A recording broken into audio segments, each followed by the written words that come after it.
Noé deixou uma mensagem de alerta ao mundo, dizendo que o juízo de Deus chegaria. Todos precisavam entrar na Arca do Refúgio. A hora do juízo era um período de provação em que todos deveriam escolher entre aceitar ou rejeitar a mensagem. Quando o período de prova terminou, a porta da arca foi fechada e o juízo de Deus por meio do dilúvio veio sobre a terra. Os eventos finais seguirão exatamente esse padrão. Agora, venha comigo para o futuro.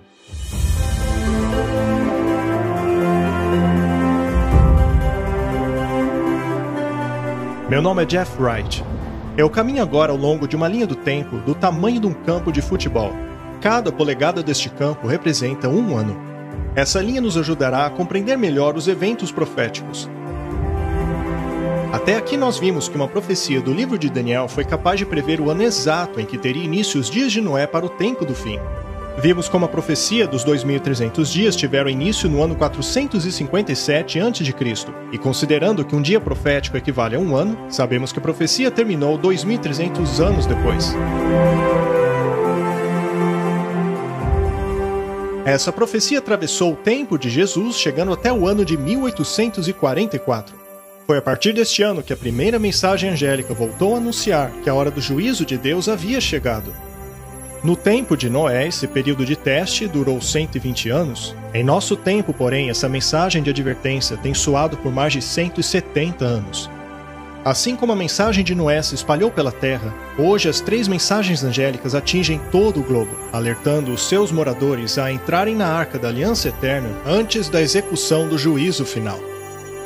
Antes do dilúvio, uma última mensagem de misericórdia havia sido dada aos homens.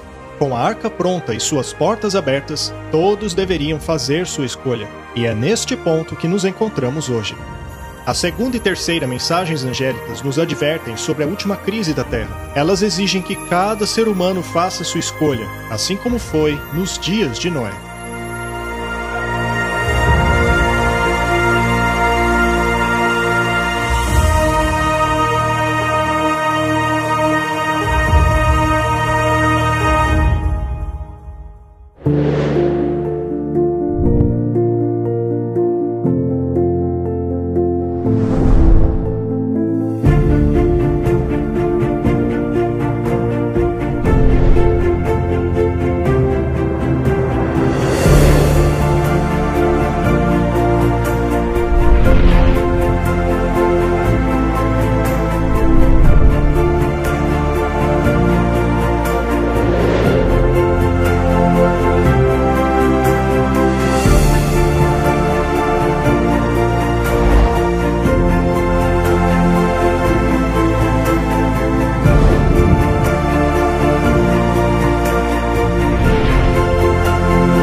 Noé pregou uma mensagem de juízo. A mensagem dele exigia que as pessoas tomassem uma decisão.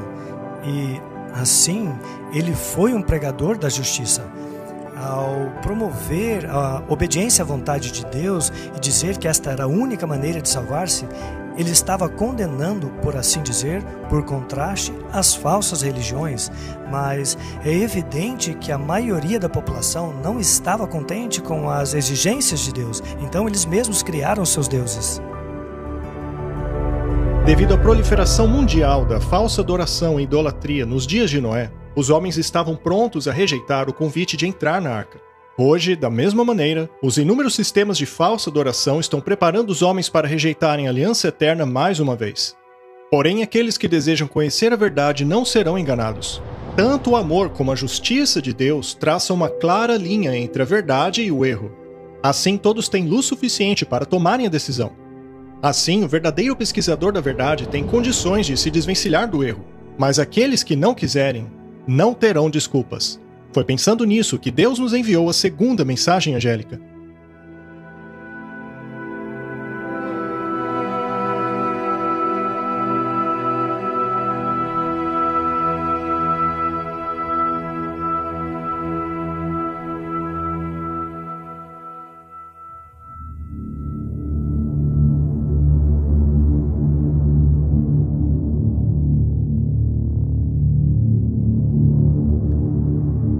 outro anjo seguiu dizendo: Caiu, caiu Babilônia, aquela grande cidade, que a todas as nações deu a beber do vinho da ira da sua prostituição.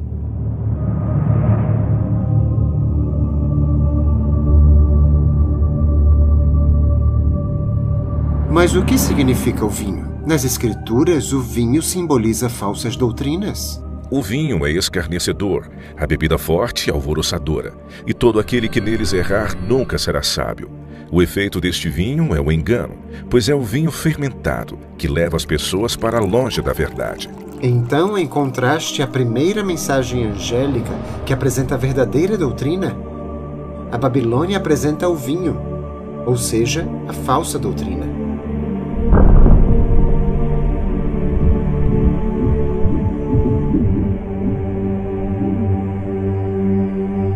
A escuridão da noite nos impede de ver a verdade ao nosso redor. Assim como as trevas, a mentira tem nos impedido de enxergar o verdadeiro caráter de Deus.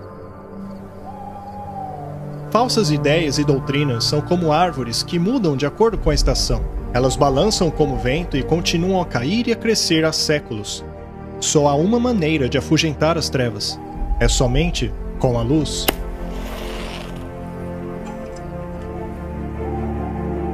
Pedro diz que temos a firme palavra dos profetas e que fazemos bem ao prestarmos atenção nela como uma lâmpada que brilha em meio às trevas.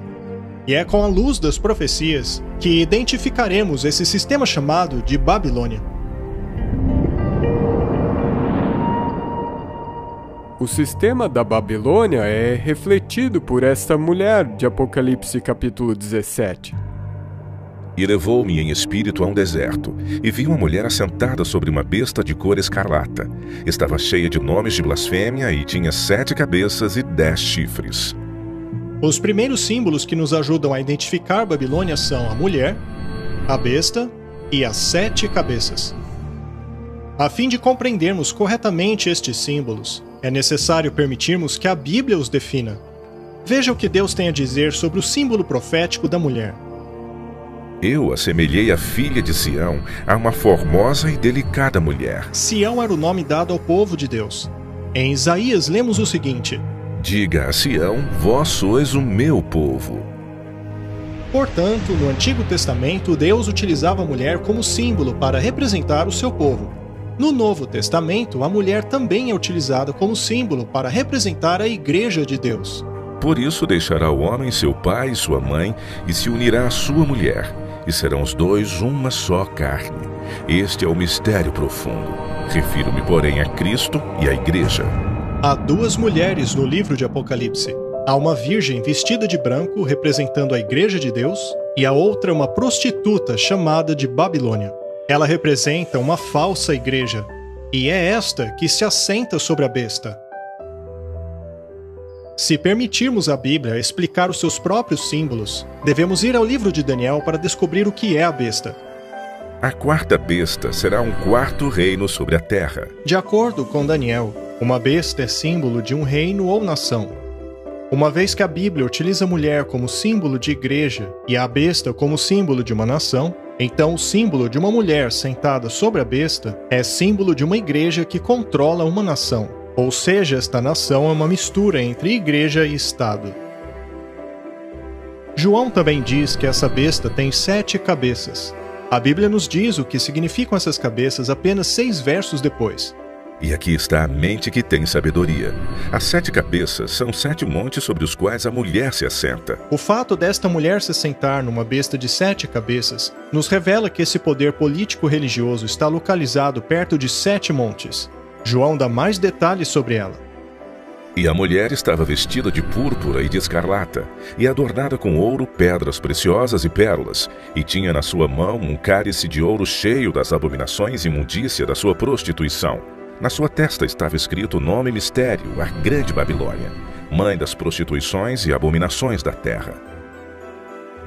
A 4ª pista é que essa mulher, ou melhor, igreja, chamada de Babilônia, é descrita como uma prostituta, o que significa que ela abandonou a aliança eterna de Deus. Sendo assim, esta igreja não representa o povo de Deus. Pelo contrário, ela é uma igreja apóstata. A 5ª característica é a aparência da mulher. Suas vestes são das cores roxa e vermelha. Novamente permitindo que a Bíblia defina os seus próprios símbolos, vemos que Deus nos revela que essa mulher é uma nação político-religiosa, localizada perto de 7 montes, e é uma igreja apóstata que se veste de vermelho e roxo. Há apenas uma igreja que se encaixa nesta descrição. Se trata da Igreja Católica Romana. Vamos investigar as evidências desta conclusão. A Cidade do Vaticano é a única igreja-estado no mundo. É conhecida como a Cidade dos 7 Montes, e suas cores primárias são púrpura e escarlate.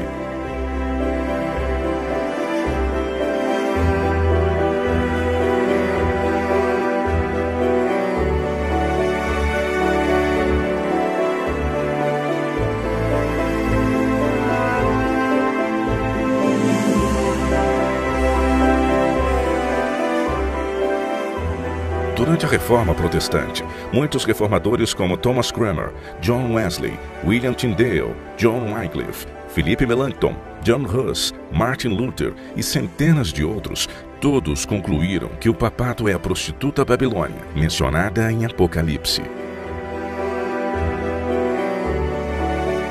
Eu, de minha parte, libertarei a minha mente e consciência, ao declarar em alta voz ao Papa e a todos os papistas que o papado é verdadeiramente ninguém mais que o reino da Babilônia, o próprio Anticristo. Afinal, quem seria o homem do pecado e o filho da perdição, senão aquele que, por seu ensinamento e ordenanças, aumenta o pecado e a perdição das almas da igreja, enquanto ele mesmo se assenta na igreja como se fosse Deus? Todas essas condições têm sido cumpridas ao longo do tempo pela tirania do papado. Martinho Lutero.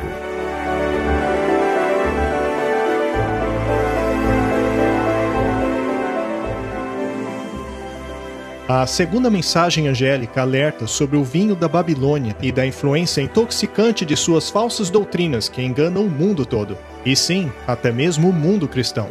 Mas isto não aconteceu repentinamente, mas subitamente ao longo de séculos. Quando você pensa na declaração de Jesus, pouco antes dele partir, ele disse: "Este evangelho será pregado por todo mundo, e então virá o fim." E nós vemos os discípulos saindo e pregando o evangelho, mas nós vemos que o fim não veio. E a razão, eu creio, é porque aquele evangelho se tornou corrompido. E um evangelho diferente começou a ser propagado pelo mundo. Na parte 2 desta série, vimos como o Evangelho Eterno e a Aliança Eterna foram revelados por meio do santuário. Mas agora veremos uma profecia no livro de Daniel que revela que o santuário seria atacado. É sobre isto que se trata. É um ataque ao Evangelho e à Aliança. Esta foi substituída por uma falsa.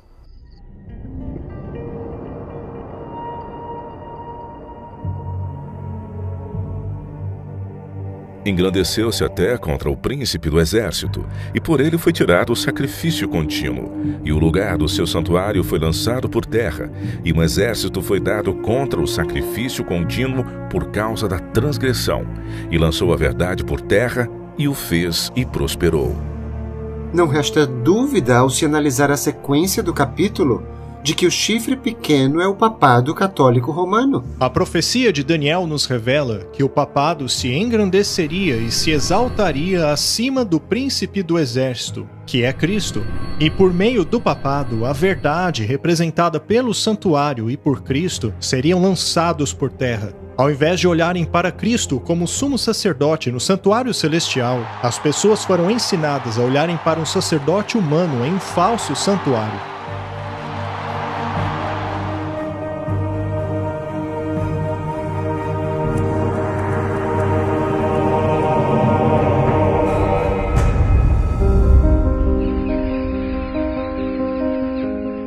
Então o que acontece é que durante a Idade das Trevas tem um poder entrando em cena que ataca cada um dos utensílios do santuário e as verdades que eles representam. E o altar de sacrifício, que representa o sacrifício de Cristo, foi atacado, alterado em certo sentido. E um novo ensinamento entrou em cena que dizia: o sacrifício de Cristo não foi suficiente para perdoar os pecados. Se você quiser ser perdoado, você tem que pagar. Você tem que comprar indulgências, você tem que pagar penitências. Então o sacrifício de Cristo não era suficiente para o perdão dos pecados. O sacrifício de Cristo, que foi realizado somente uma vez, hoje é realizado perpetuamente em cada missa. O problema é que isto tira o poder do sacrifício de Jesus na cruz. A pia, que representa o batismo, também foi alterada. Nós devemos nos arrepender e então sermos batizados. Então você tem que ter idade suficiente para entender que você pecou e se arrepender por decisão própria. E esse ensinamento foi substituído pelo batismo infantil por aspersão. A mesa dos pães da proposição representam a Bíblia, e a Bíblia foi retirada durante a Idade Média. É proibido aos leigos lerem o Antigo e Novo Testamentos, e é proibido ainda mais severamente possuir os livros acima em linguagem popular. Os senhores dos distritos devem procurar diligentemente os hereges em casas, florestas, até mesmo os seus esconderijos subterrâneos devem ser completamente destruídos. Papa Gregório IX, Concílio de Toulouse, ano de 1229. Então, quando você remove a palavra de Deus, você tira a verdade de Deus. E agora você tem pessoas que estão sujeitas à superstição, sujeitas à tradição, mais do que a palavra de Deus. Disseram às pessoas que elas não poderiam ler a Bíblia por conta própria. Em vez de compartilharmos do pão da vida, que é uma referência às Escrituras, agora uma outra pessoa deveria interpretá-las para nós. E assim se perdeu de vista a verdade e a importância da Bíblia como fundamento. O altar de incenso, que representa a intercessão de Cristo em nosso favor, foi derrubado e no seu lugar foi estabelecido o que se chama de confessionário. Tinha 2 compartimentos, era dividido por uma cortina, com um homem sentado no lugar de Deus, ouvindo as confissões de outros homens. E foi dito às pessoas: vocês não podem ter acesso direto a Deus. Vocês devem vir aos sacerdotes e confessar os seus pecados a eles. Veio então a figura do padre, colocando-se entre o pecador e o Senhor, dizendo: de agora em diante vocês devem confessar os seus pecados a mim. E mais uma vez, barreiras estavam sendo colocadas entre o homem e Deus. Perdeu-se a capacidade do indivíduo de ir diretamente a Deus. E o candelabro de 7 braços representava a igreja, e ele também foi atacado nas perseguições que ocorreram durante esse período de tempo conhecido como Idade das Trevas. A liberdade para testemunhar também foi removida, e é isso que representa o candelabro, o testemunho. Qualquer um que divergisse do ensinamento dessa igreja dominante, desse sistema dominante, era perseguido, queimado, torturado e de muitas maneiras diferentes, para que eles se adequassem ao sistema. Então, de muitas maneiras, você pode ver o santuário sendo derrubado. E aí, no compartimento santíssimo, onde tinha a Arca da Aliança, é ali onde você encontra os 10 mandamentos, dentro da arca. E a Bíblia diz que esse poder cuidará em mudar os tempos e a lei, em Daniel 7:25. A reforma protestante deixou clara, ou pelo menos pregou poderosamente, que eles entendiam que o poder papal, que alegava ter autoridade para mudar a lei de Deus, era justamente este poder. A Bíblia diz: lembra-te do dia de sábado para santificá-lo. Mas a Igreja Católica diz: não, pelo meu divino poder eu aboli o dia do sábado, e agora ordeno a vocês guardarem o primeiro dia da semana. E eis que todo mundo civilizado se curva em obediente reverência ao mandamento da Santa Igreja Católica. A profecia previu que a Igreja Católica tentaria mudar os tempos e a lei, e ela reconhece este fato. O Papa possui poder para mudar tempos, abrogar leis e dispensar todas as coisas, até mesmo os preceitos de Cristo. Ao analisarmos a teologia da Igreja Católica, vemos que no Catecismo o 2º mandamento foi apagado. Ele não está lá. Eles deletaram o mandamento que proibia o uso de imagens. Mas agora tinha um problema, pois só havia 9 mandamentos. Sendo assim, eles dividiram o 10º mandamento em 2 partes. Além do santuário ter sido jogado por terra em termos de muitas doutrinas e leis, também perdemos a noção do sábado. E eles pegaram o descanso no 7º dia, que apontava para o sábado, e disseram: pelo poder e autoridade da igreja, nós mudamos esse dia para o domingo, o primeiro dia da semana.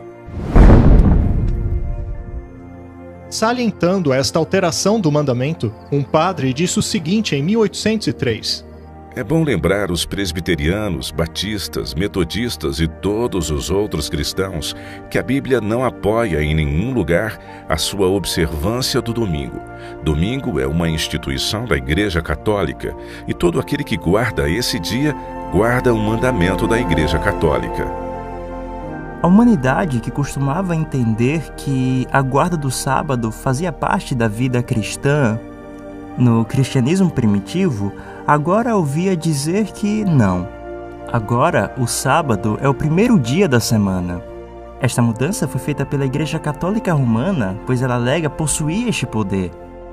O caminho mais seguro é sempre o das Escrituras. Se a Bíblia afirma que Deus diz algo, mas eu me permito ser convencido por outra pessoa que Deus não disse aquilo, de quem é a culpa? Eu sou o culpado. A ideia de que o sábado do Senhor foi mudado é ridícula se você pensar a respeito. Porque o único mandamento que começa com a palavra lembra-te é justamente aquele que eles querem que esqueçamos. Estes princípios da verdade são imutáveis. É por isso que eles estão lá dentro da Arca da Aliança, mas eles foram perdidos durante a Idade Média. Ao longo dos séculos, as verdades representadas no santuário foram lançadas por terra. Elas foram anuladas.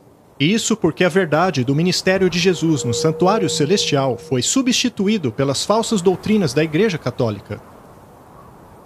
Há muitas mentiras que compõem o vinho de Babilônia, mas uma que ataca diretamente o coração do Evangelho é aquela relacionada à aliança que Deus fez com seu povo. Jesus utilizou vinho puro, não fermentado, em sua aliança. Por outro lado, a Bíblia descreve o vinho da Babilônia como fermentado. Jesus, no Novo Testamento, enquanto ele estava tendo a última ceia com os discípulos, ele dá a eles o pão e diz: "Este é meu corpo, que é partido por vós." Então ele dá a eles o vinho, que é o suco da uva, e ele diz: "Esse é o sangue da aliança." Ou o Novo Testamento. Na verdade, Jesus disse: "Este cálice é o Novo Testamento no meu sangue." O vinho simboliza a nova aliança. O que é a nova aliança? Deus disse: "Eu escreverei a minha lei no seu coração e na sua mente." E quando a Babilônia oferece esse vinho falsificado, ela está oferecendo uma aliança falsificada. Este vinho é um vinho falsificado, e eu cito Provérbios 31. A Bíblia diz: "Não é próprio dos reis beber vinho, nem a bebida forte, para que bebendo se esqueçam da lei." Então, este vinho, ele é fermentado, é impuro, e quando você bebe desse vinho, ele causa com que você esqueça o que Deus disse para você se lembrar. E quando disse Deus para lembrar? Lembra-te do dia de sábado para o santificar. Então é esse o vinho que está sendo dado para o mundo atualmente.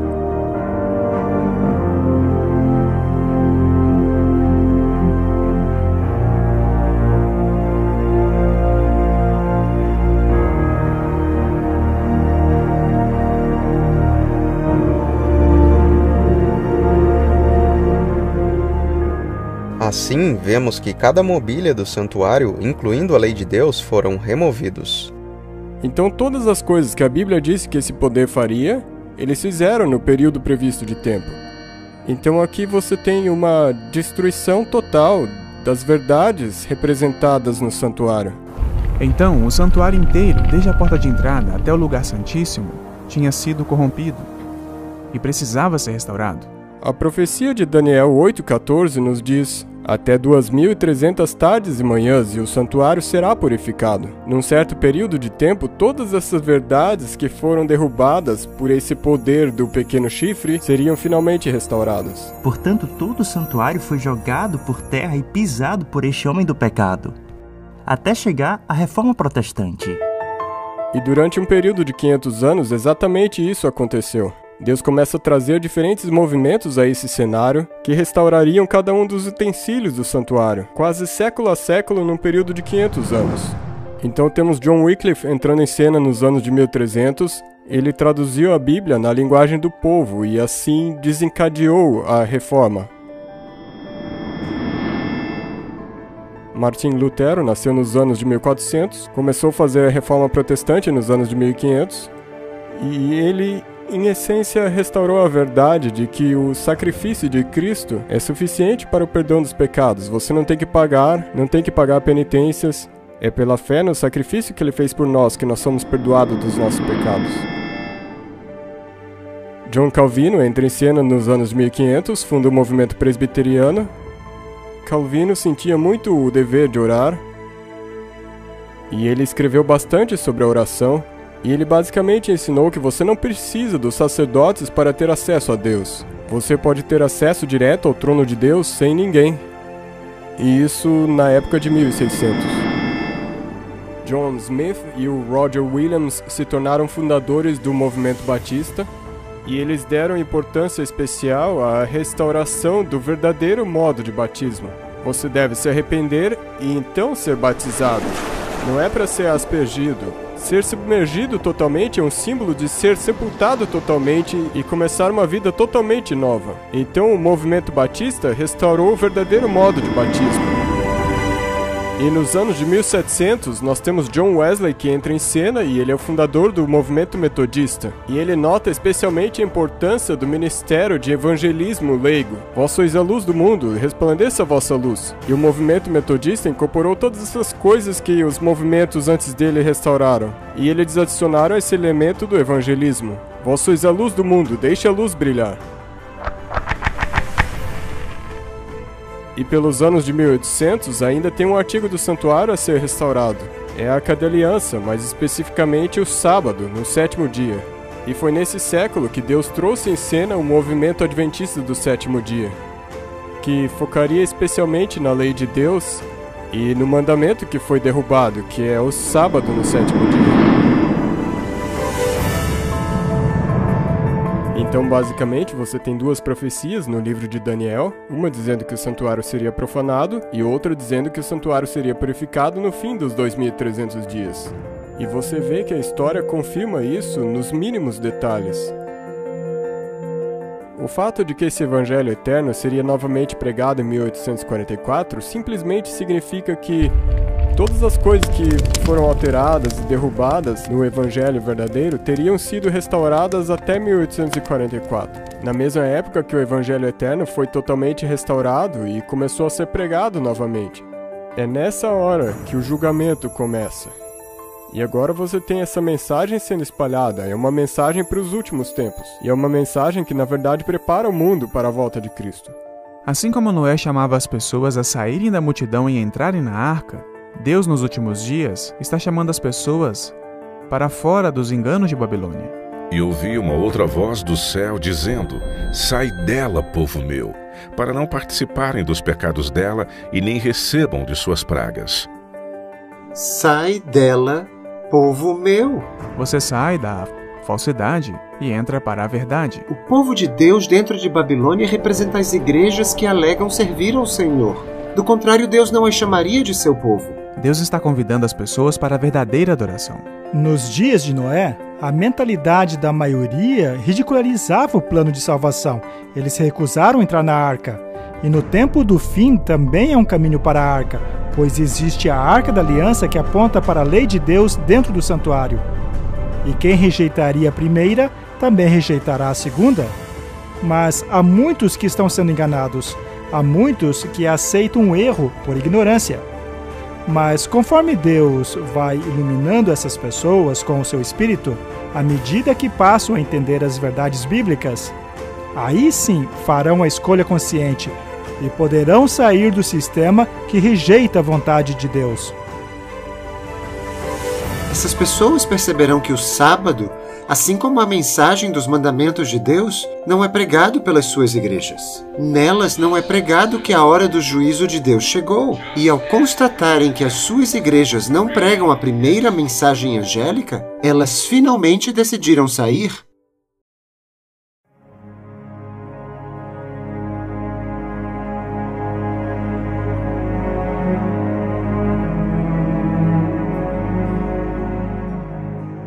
Quando eu ouvi esta mensagem pela primeira vez, a mensagem de que a denominação a qual eu pertencia era a Babilônia, e que fazia parte de um falso sistema de adoração, fiquei assustado. Veja, eu fazia parte da Igreja Católica. Eu conhecia muitas pessoas boas dentro do sistema católico, mas quando vi que seus ensinos contrariavam a Bíblia, eu não tive escolha. Sendo um ser humano racional, eu olhei para a questão e pensei: a única decisão lógica é fazer o que Deus pede em sua Bíblia, e não as tradições dos homens. E foi uma decisão muito difícil, pois toda a minha família é católica, e até hoje ainda são, mas é uma decisão necessária para que as pessoas vejam que Babilônia caiu. Não apenas uma, mas 2 vezes, já que não foi apenas o catolicismo que caiu, mas também as filhas da prostituta, que é mencionada em Apocalipse capítulo 17, elas também se tornaram Babilônia espiritual. E sobre a sua testa estava escrito um nome: Mistério, a Grande Babilônia, mãe de todas as prostitutas e abominações da terra. Ela é descrita como sendo a mãe das meretrizes e abominações. Então, ela é a mãe e tem filhas. Então, quando essa mensagem do segundo anjo é proclamada, eu creio que essa mensagem fala geralmente sobre a mãe, mas especificamente sobre as filhas. Então, quem são as filhas? São as igrejas protestantes que saíram dela e não mais estão protestando. As que rejeitaram a mensagem do primeiro anjo.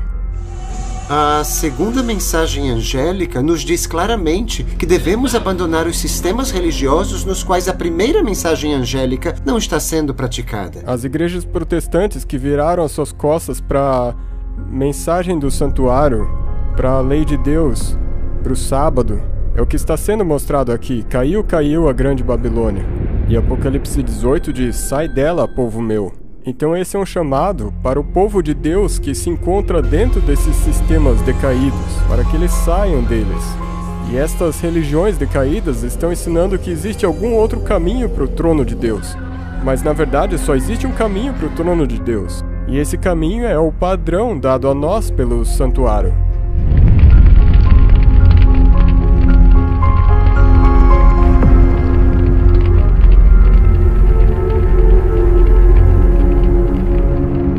Ao invés de protestarem contra as tradições de homens e o vinho da Babilônia, estas igrejas se embebedaram dele e o jorram para as suas congregações. O termo Babilônia, que significa confusão, é muito apropriado a essas igrejas. Todos alegam terem retirado suas doutrinas da Bíblia. No entanto, se dividiram em inúmeras denominações com crenças muito diferentes. Hoje, a fé religiosa é tão confusa e discordante que as pessoas simplesmente não sabem o que é verdade.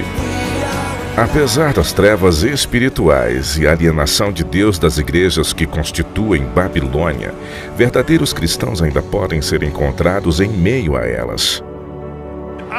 Muitos destes ainda não tiveram a chance de ouvir a verdade.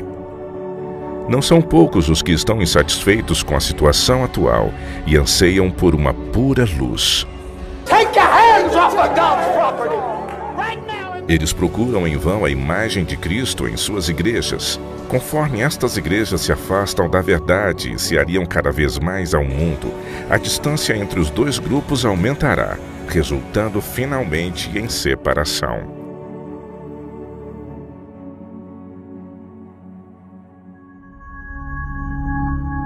Eu me lembro quando eu ouvi essa mensagem pela primeira vez, e eu posso te dizer que eu era uma dessas pessoas que estava na Babilônia.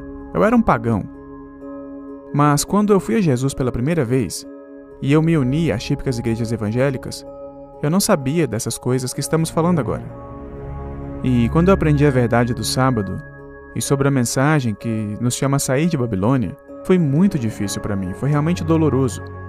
Eu lembro que fiquei irritado com a sensação de que havia sido enganado, que eles podiam até ser sinceros, mas que eram professores que não estavam ensinando a mensagem completa. Eu fiquei frustrado. E fui a vários pastores diferentes perguntando por que guardamos o primeiro dia da semana.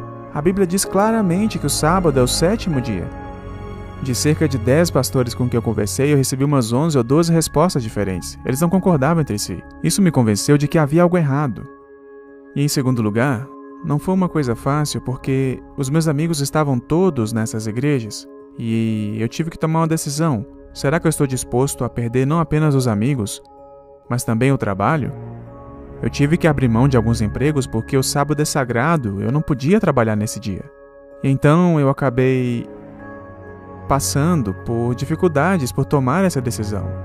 Mas sabe, depois de tudo, eu vi como Deus me abençoou e cuidou de mim. Porque sempre que nós damos um passo de fé e confiamos nele, no final das contas será melhor. Ele abençoará e até fará milagres por nós. A primeira e a segunda mensagens angélicas são desafiadoras para a maioria dos cristãos. Suas advertências questionam crenças fundamentais que muitos carregam desde a infância. Eu imagino que a mensagem de um dilúvio universal trazida por Noé tenha desafiado o povo de sua época da mesma maneira. Muitos deles alegavam serem adoradores de Deus, mas haviam se afundado tanto em falsa adoração que achavam que Noé estava louco, e assim rejeitaram o convite para entrar na arca. Hoje, o vinho da Babilônia e a falsa adoração estão surtindo o mesmo efeito. Isso faz com que muitos cristãos rejeitem a primeira mensagem angélica. Rejeitam a mensagem que os convida a entrar na arca da aliança eterna. É o chamado para adorarmos aquele que fez o céu, a terra e o mar. E vimos como essa mensagem remete ao mandamento do sábado, já que este é o memorial de sua criação e sinal de sua aliança eterna. Ao descansarmos no dia de sábado, mostramos que adoramos o verdadeiro Deus e que entramos na verdadeira aliança ao abraçarmos o símbolo do sábado. Mas muitos cristãos sinceros estão enganados. Acreditam adorarem o verdadeiro Deus e serem parte de sua aliança, ao mesmo tempo em que desprezam o coração dela. Mas Deus sabe que muitos destes são fiéis à luz que receberam. Porém, se ao conhecerem a verdade e rejeitarem as 3 mensagens angélicas, elas também ficarão fora da arca, assim como aqueles que rejeitaram a mensagem de Noé. Deus é amor, e é justamente por isso que ele não força ninguém a aceitar sua misericórdia. O amor suporta, o amor convida, o amor suplica, mas ele nunca viola o livre-arbítrio. Nossa existência é baseada nisso.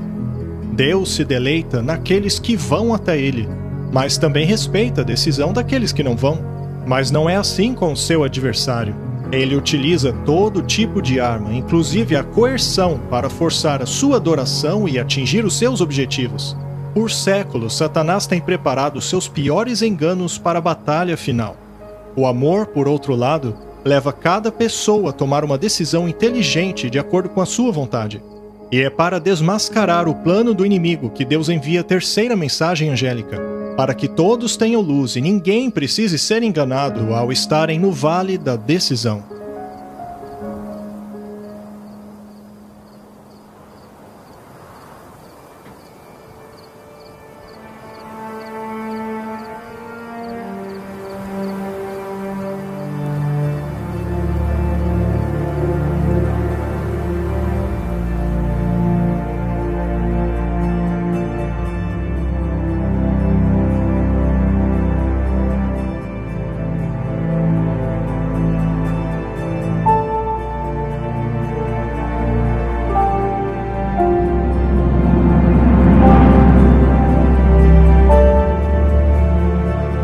O terceiro anjo seguiu, clamando com alta voz, que se qualquer homem adorar a besta e sua imagem, e receber sua marca em sua testa ou em sua mão, o mesmo beberá do vinho da ira de Deus, que é derramado sem mistura no cálice de sua indignação, e ele será atormentado com fogo e enxofre na presença dos santos anjos e na presença do Cordeiro, e a fumaça do seu tormento sobe para todo sempre, e não tem repouso nem de dia nem de noite, os que adoram a besta e a sua imagem, e aquele que receber o sinal do seu nome.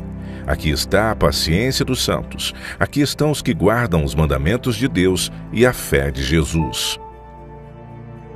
A terceira mensagem angélica fala a respeito daqueles que receberão a marca da besta. Esta é a maldição mais amedrontadora da Bíblia. Fala do que acontecerá com aqueles que receberem a marca da besta. Ela está relacionada à falsa adoração e fala do juízo que cairá sobre aqueles que se opõem à adoração bíblica. O anjo não apenas exorta o mundo a adorar o Criador mencionado na primeira mensagem angélica, mas também exorta o mundo a não adorar a besta e a sua imagem na terceira mensagem angélica. Isso nos leva a concluir que o conflito final deste mundo girará em torno da adoração. Veja, o diabo não quer nos impedir de adorar. O que ele quer é que pratiquemos a falsa adoração. Nos últimos dias, o diabo e o poder da besta não vão dizer assim, ei, não adorem. Pelo contrário, eles vão dizer, adorem a besta. Vemos aí um paralelo com os dias de Noé. A população da terra estava dividida em dois grupos. Havia a maioria, infelizmente, do lado de fora da arca, ou seja, com a marca da besta, e a minoria dentro da arca, com o selo de Deus. Até hoje, a identidade da besta é um mistério para muitos. A cultura popular tem mencionado essa profecia inúmeras vezes em livros e filmes, o que tem levado muitas pessoas a todo tipo de especulação. Mas isso diminui o seu significado e enterrou a sua verdade sob uma pilha de confusão. A verdade é que sabemos exatamente o que é a marca da besta. Afinal, é por isso que Deus deu a profecia. Mas é preciso salientar que ninguém será salvo por saber o que é essa marca. Quando a última crise chegar, somente aqueles que tiverem o selo de Deus serão preservados na grande batalha. O que realmente importa é saber como receber o selo de Deus. Antes de saber o que é a marca da besta, vamos entender o que é o selo de Deus. E vi outro anjo subir do Oriente, que tinha o selo do Deus vivo, e clamou com grande voz aos 4 anjos, a quem fora dado o poder de danificar a terra e o mar, dizendo: Não danifiqueis a terra, nem o mar, nem as árvores, até que hajamos assinalado nas suas testas os servos do nosso Deus. Nos dias de Noé, ele estava selado dentro da arca. E isso simplesmente significava que ele não podia sair e ninguém podia entrar. Após terem entrado na arca, o Senhor os fechou lá dentro. A palavra fechar e selar são apresentadas como tendo o mesmo sentido nas Escrituras. Por exemplo, Deus disse a Daniel: fecha as palavras e sele o livro até o tempo do fim. Portanto, as palavras fechar e selar possuem o mesmo sentido. Quando a Bíblia diz que Deus o fechou lá dentro, é o mesmo que dizer que Deus o selou lá dentro. Noé foi selado na arca da aliança que fez com Deus e assim foi protegido do dilúvio.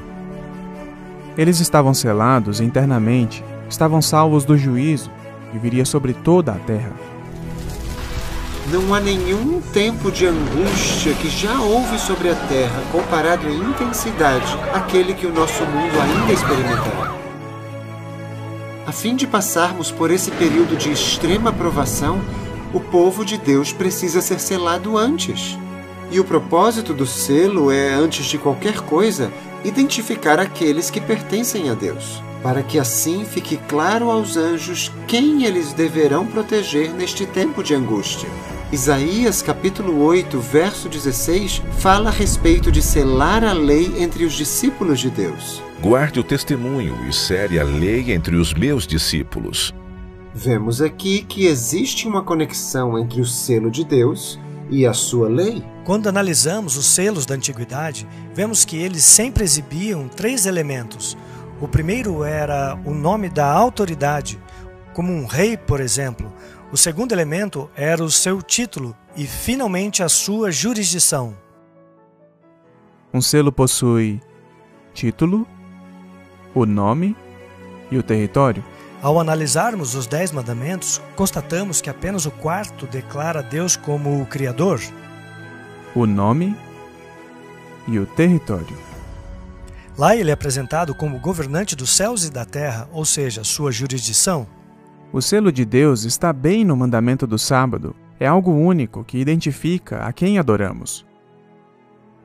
Assim como nos dias de Noé, entrar naquela arca representava a aceitação de toda a moralidade promovida por Deus, ou seja, dos 10 mandamentos, que é uma manifestação da vontade dele. Da mesma maneira, no tempo do fim, a aceitação do sábado indicará a aceitação de todos os requisitos morais de Deus. O selo, de acordo com a Bíblia, pode ser resumido em um mandamento apenas, o 4º mandamento, mas não porque esse mandamento seja em si mesmo um mandamento com poder salvador, mas porque este mandamento valida todo o restante da lei. Sem o 4º mandamento, todo o decálogo pode pertencer a qualquer um? Mas ele foi escrito pelo Senhor, pelo Criador. E dessa maneira, toda a lei passa a ter o seu selo de autoridade. Ao guardar o sábado genuíno do quarto mandamento, estamos assim reconhecendo a autoridade do legislador do universo, e é por isso que é importante guardar o sábado. E santificai os meus sábados, para que sejam um sinal entre mim e vós, para que saibais que eu sou o Senhor vosso Deus. A verdade é que o sábado determina quem você adora. A guarda do sábado revela que dedicamos a nossa vida ao nosso Criador, ao nosso Salvador. Se o sábado é o sinal de Deus como Criador, a marca da besta deve ser o sinal oposto, criado por este poder para rivalizar o sábado que Deus estabeleceu. E qual o sinal que Deus estabeleceu como Criador? O sábado. Qual seria então o sinal que distingue a besta e exige adoração por parte do povo? Ora, precisa ser um outro dia? No livro de Apocalipse, a última guerra é uma guerra sobre adoração. A terceira mensagem angélica nos adverte 2 vezes que muitos adorarão a besta. Esta é uma violação do primeiro mandamento, que diz: não terás outros deuses diante de mim. A terceira mensagem angélica nos adverte 2 vezes que muitos adorarão a imagem da besta, que é uma violação do segundo mandamento, que proíbe a adoração de ídolos e imagens. Somos advertidos que muitos receberão o nome da besta, o que é uma contrafação do terceiro mandamento, que nos proíbe de tomar o nome de Deus em vão. E, finalmente, a terceira mensagem angélica nos adverte 2 vezes para não recebermos a marca da besta, uma contrafação do selo de Deus no quarto mandamento, que diz: lembre-se do dia de sábado para o santificar. Então, se você olhar para esse paralelo entre não ter outros deuses, o número, o nome, a imagem, e tem o sábado, que é a marca, na verdade tudo é um paralelo. Tudo gira em torno da primeira tábua dos 10 mandamentos.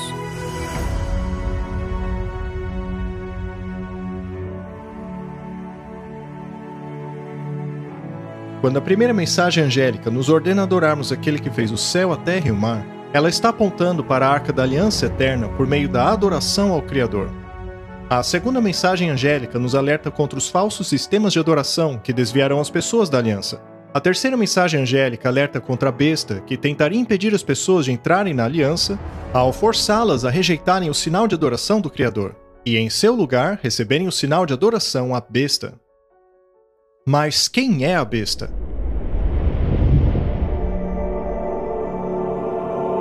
E fiquei de pé na areia do mar, e vi uma besta emergir do mar, e tinha 7 cabeças e 10 chifres, e sobre os chifres 10 coroas, e sobre as cabeças havia um nome de blasfêmia. João viu que a besta tinha 7 cabeças e 10 chifres. Esta é a mesma descrição da besta encontrada em Apocalipse capítulo 17, que carregava a mulher chamada de Babilônia, vestida de púrpura e escarlate. Perceba que essa besta também tem 7 cabeças e 10 chifres. No capítulo 13, João vê a primeira besta que emerge do mar. No capítulo 17, o mar é descrito da seguinte maneira: as águas que viste, onde se assenta a prostituta, são povos e multidões, nações e línguas. O que Deus deseja revelar aqui é que este poder surgiria de uma área populosa. A besta do Apocalipse 17 carrega uma mulher que é cheia de nomes de blasfêmia. E se voltarmos à besta de Apocalipse 13, constatamos que as cabeças desta besta também possuem nomes de blasfêmia. A descrição das 2 bestas é a mesma, pois ambas se referem ao mesmo poder. A besta que João viu emergir do mar é a mesma besta que carrega a mulher chamada de Babilônia, que, como já vimos, representa o papado da Igreja Católica Romana.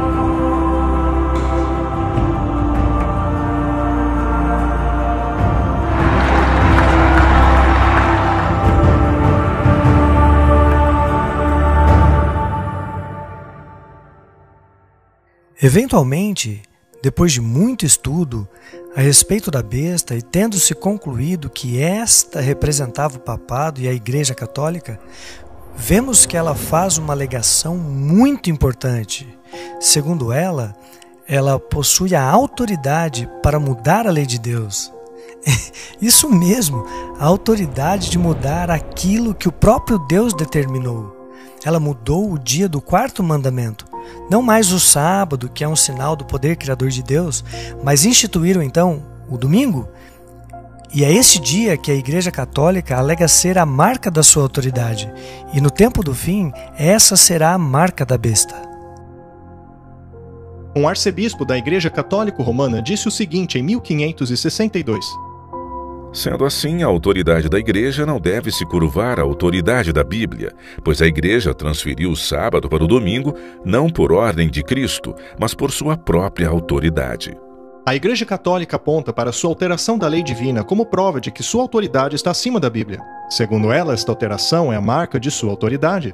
No século XIX, a Igreja Católica publicou a primeira edição de um artigo que mais tarde foi intitulado Desafio Romano: Por que os protestantes guardam domingo? Nesta publicação, o autor católico confronta os protestantes com essa pergunta: Ainda não é tarde para os protestantes se redimirem. Será que o farão? Será que permanecerão consistentemente sobre a profissão protestante? Será que considerarão apenas a palavra escrita, somente as Escrituras como sua única autoridade e norma? Ou continuarão se apegando à indefensável, autocontraditória e suicida doutrina e prática de seguirem a autoridade da Igreja Católica ao adotarem o sinal de sua autoridade? Guardarão eles o sábado do Senhor, o 7º dia, de acordo com as Escrituras, ou guardarão o domingo de acordo com a tradição da Igreja Católica? A remoção daquilo que nos lembra da autoridade de Deus como Criador, a remoção da aceitação como um sinal de fé, a remoção de todas essas coisas afeta diretamente nosso relacionamento com Deus, assim como tudo que está relacionado a isso. A maior afronta que pode ser feita contra a autoridade de Deus é alterar a sua lei, pois sua lei é o fundamento de seu governo. E o papado apresenta esta alteração como a marca de sua autoridade. Aqueles que adoram o Criador honrarão o dia que ele determinou como sinal de sua autoridade e aliança. E aqueles que pisam na lei de Deus para obedecerem uma lei humana receberão a marca da besta, porque assim estarão aceitando o sinal de lealdade do poder que escolheram obedecer no lugar de Deus. Este é o conflito central na última guerra por adoração. Quando esta questão propagar-se e tornar-se mundial, cada pessoa receberá o sinal do poder que escolheram obedecer, em sua testa ou em sua mão. Ela é retratada como estando tanto na testa quanto na mão. Para melhor entender o que isto quer dizer, vamos voltar a Deuteronômio capítulo 6. E essas palavras que eu vos ensino hoje, vocês as ensinarão para seus filhos.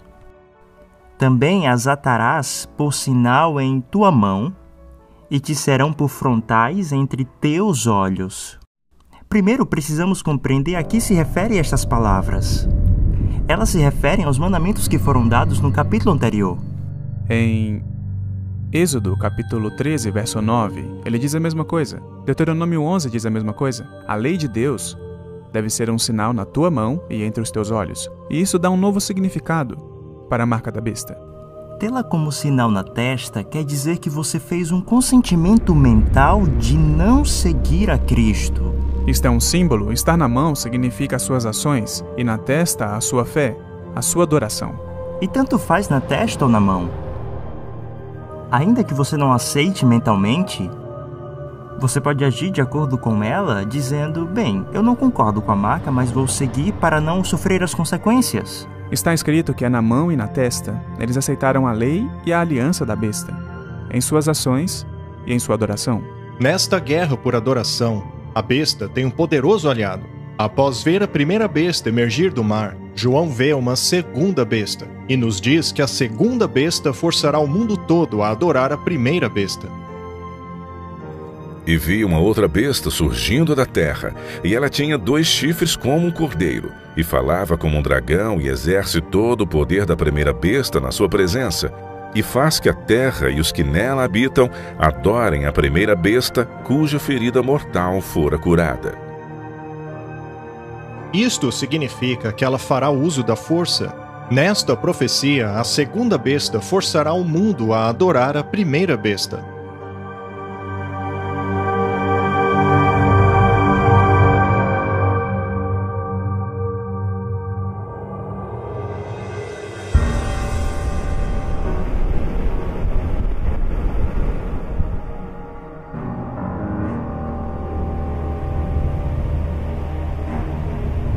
A primeira besta surge do mar, e já vimos como a Bíblia utiliza o mar como símbolo para representar um lugar populoso, povos, multidões, nações e línguas. Mas a segunda besta surge da terra, que por contraste representa um lugar deserto, longe dos lugares populosos da terra. Temos aí uma nova nação crescendo em poder num lugar relativamente despovoado.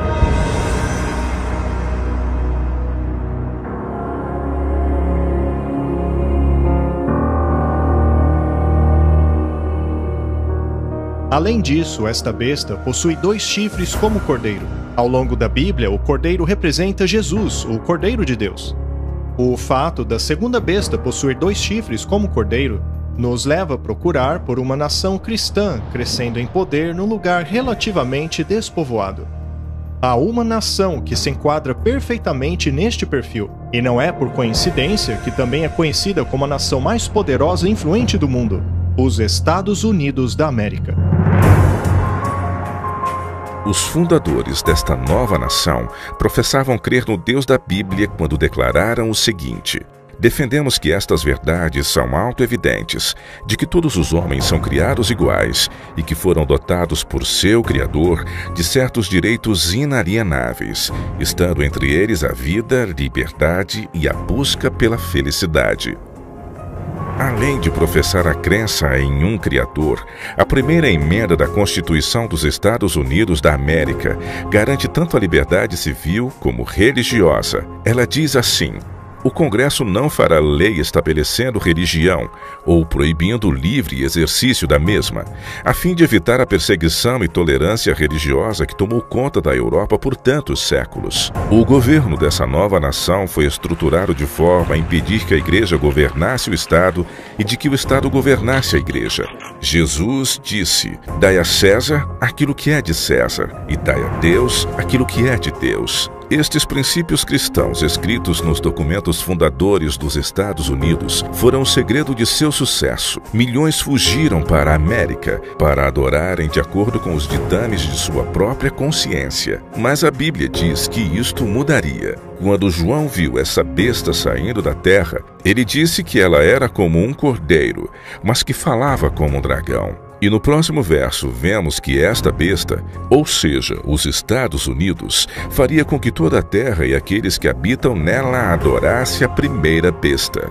A Bíblia diz que os Estados Unidos da América, normalmente considerado como a maior autoridade civil, unirá os seus esforços à Igreja Católica Romana, que por sua vez é considerada a maior autoridade moral e espiritual.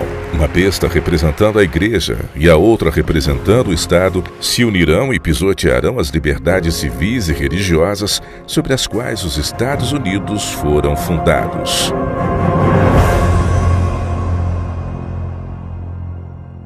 No tempo de Cristo e dos apóstolos, milhares estavam abandonando a religião dos fariseus e dos saduceus, que Jesus havia declarado como corruptas, e elas estavam ingressando no corpo de Cristo, na sua igreja neotestamentária.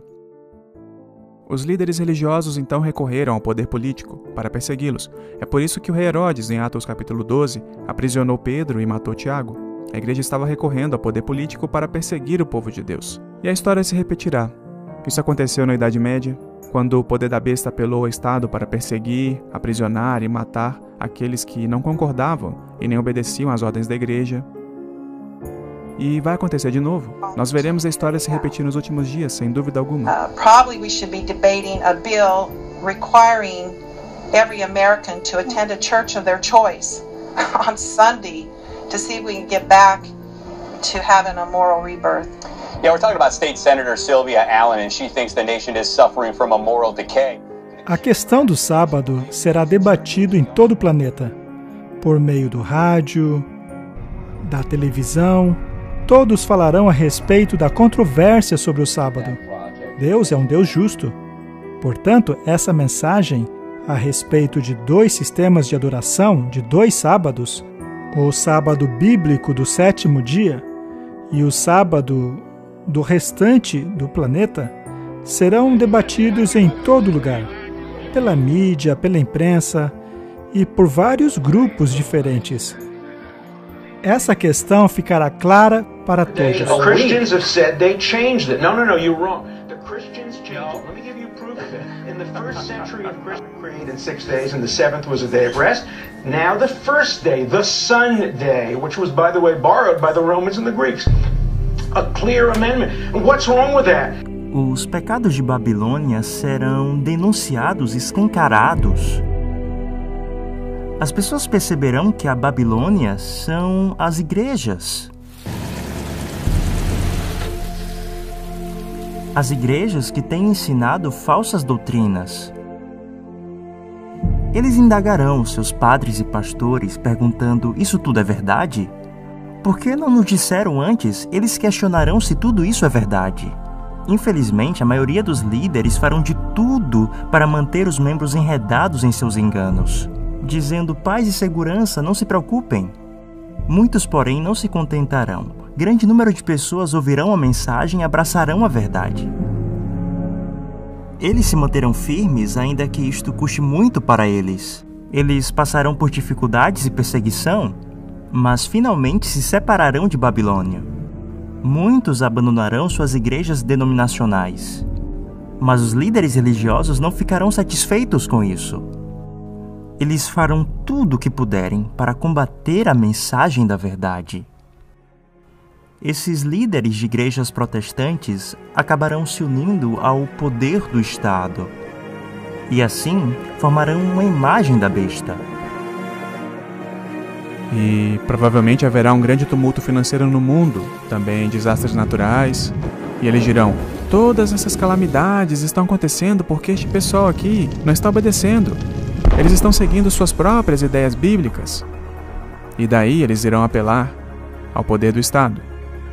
Esses líderes de igrejas protestantes acabarão se unindo ao poder do Estado e assim formarão uma imagem da besta. A igreja e o Estado darão as mãos. Mas eu sei que isso parece impossível num país como os Estados Unidos, que prega a liberdade religiosa e que proíbe que o Congresso faça leis que estabeleçam a religião ou que proíba o exercício das mesmas. Você pode se perguntar como isso vai acontecer nos Estados Unidos da América. Apocalipse capítulo 13 diz que é exatamente isso que vai acontecer.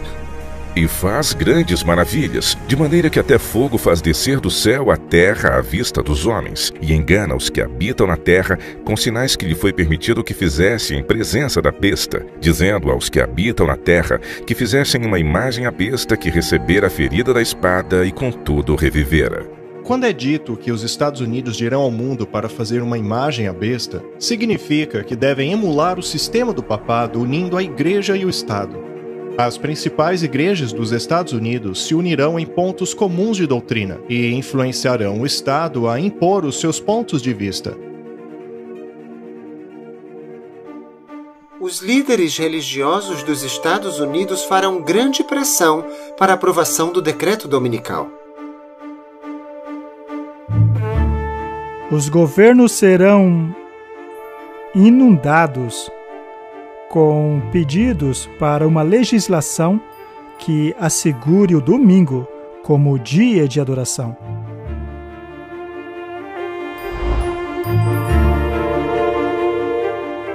Isso acabará levando a um decreto dominical mundial. Podemos ver isso algumas vezes no livro de Daniel. Uma certa lei foi criada e eles tiveram que escolher. Quando a imagem foi erguida na planície de Dura, ela não foi um grande problema. Até que todos foram forçados a se curvarem diante dela. Aí sim se tornou um problema. Devo obedecer à lei do Estado e me curvar diante da imagem? Ou obedeço à lei de Deus permanecendo de pé enquanto todo mundo se curva? O diabo queria que eles quebrassem a lei de Deus. E por não se curvarem, foram condenados à morte. A história da estátua de ouro na Babilônia, na qual aqueles que não a adorassem seriam mortos, também é uma profecia que retrata a grande Babilônia no fim dos tempos. Será erguida uma imagem à besta e todos aqueles que não a adorarem serão mortos. Para que ninguém possa comprar ou vender, senão aquele que tiver o sinal ou o nome da besta ou o número do seu nome. Imagine que deste momento em diante você não poderá mais comprar e vender. Não poderemos mais comprar comida, roupa ou água. Quanto tempo você resistiria? O propósito desta lei é fazer com que aqueles que guardam a lei de Deus pereçam excluídos da sociedade ou desistam recebendo a marca da besta. Humilhação, perseguição e severas punições aumentarão até finalmente ser adotada a pena de morte. Para dar vida à imagem da besta, de forma que a imagem da besta podia tanto falar, como fazer com que todos que não adorassem a imagem da besta fossem mortos.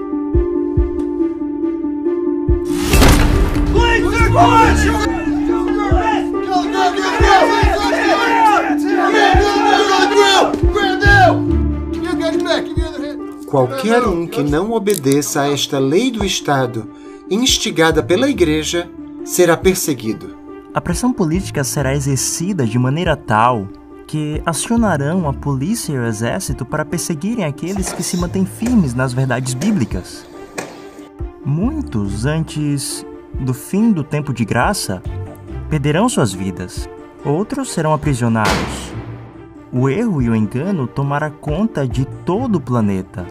E a mensagem da minoria hoje é a mensagem divina da justificação pela fé, que é a mensagem de Noé. É uma mensagem de esperança, de libertação, mas também é uma mensagem de juízo. A controvérsia final gerará em torno da escolha que cada um deverá fazer entre uma lei que foi dada por Deus e uma outra lei que foi dada pelos homens. E o catolicismo romano diz exatamente a mesma coisa. Ela diz que a escolha é entre o sábado bíblico e o sábado papal.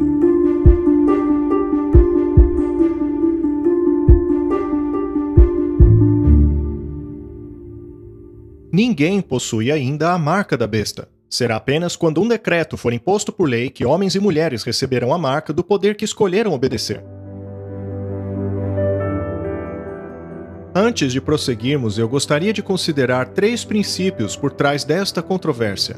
Entenda que o contexto entre o sábado de Deus e a lei dominical é uma disputa a respeito do caráter de Deus. Afinal, compeliria ele as pessoas a adorá-lo por meio da força? Ou deseja ele que o adoremos voluntariamente em resposta ao seu amor? A sua resposta a esta pergunta determinará de qual lado do conflito você estará. Se você crê que Deus força suas criaturas a adorá-lo, você verá o decreto dominical como a vontade dele. Por outro lado, se você crê que o caráter de Deus é abnegado e amável, então você verá nesta violação da liberdade de consciência a atuação de um outro poder. E a segunda pergunta seria: como Deus nos salva?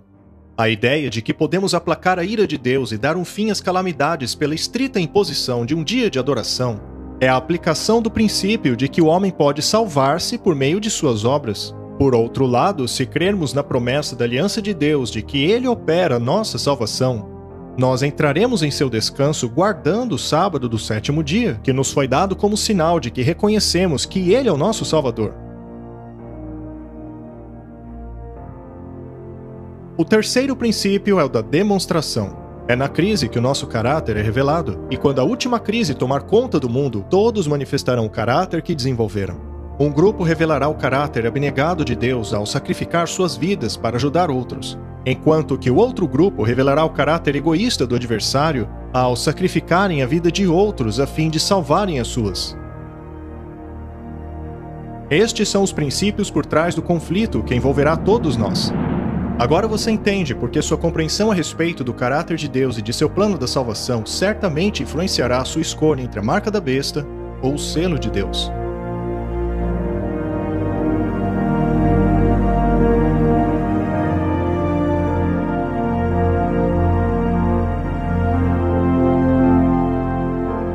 A As 3 mensagens angélicas já haviam sido anunciadas na mensagem da última hora do juízo, nos alertando sobre os eventos em torno do julgamento vindouro. Mas não sabemos o ano exato em que esses eventos ocorrerão. No entanto, sabemos que eles ocorrerão em breve e em rápida sucessão. Vejamos agora esses últimos eventos em detalhes. As circunstâncias do mundo já estão trabalhando juntas para trazer à tona a marca da besta, assim como diz a Bíblia. Após isso será o fim do tempo da graça, seguido pela execução do julgamento, e finalmente a segunda vinda de Cristo.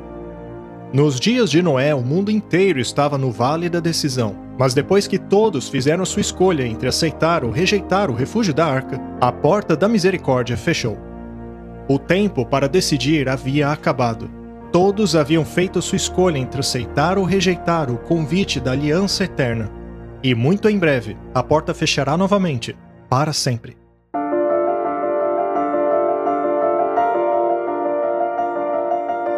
Muitas pessoas não percebem que o paralelo entre os dias de Noé e os últimos dias não tem tanto que ver com a destruição dos ímpios que dominam o mundo. O verdadeiro paralelo é encontrado no momento em que a porta se fecha.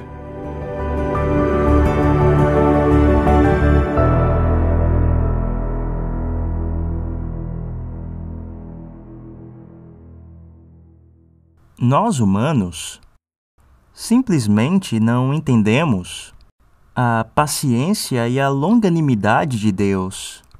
Ainda assim, o Senhor disse que seu Espírito não contenderia para sempre com o homem, há um limite. Nos dias de Noé, o limite que foi estabelecido foi de 120 anos. Por que Deus não acabou com os maus logo de vez? Bem, é porque Ele ama a sua criação. Ele precisa demonstrar que cada gota de oportunidade e paciência será oferecida ao perverso. Mas chega uma hora que a graça acaba. E isso é revelado pelo fechamento da porta da arca. Eu penso que estamos chegando no momento final do tempo de misericórdia oferecido por Deus para essa geração.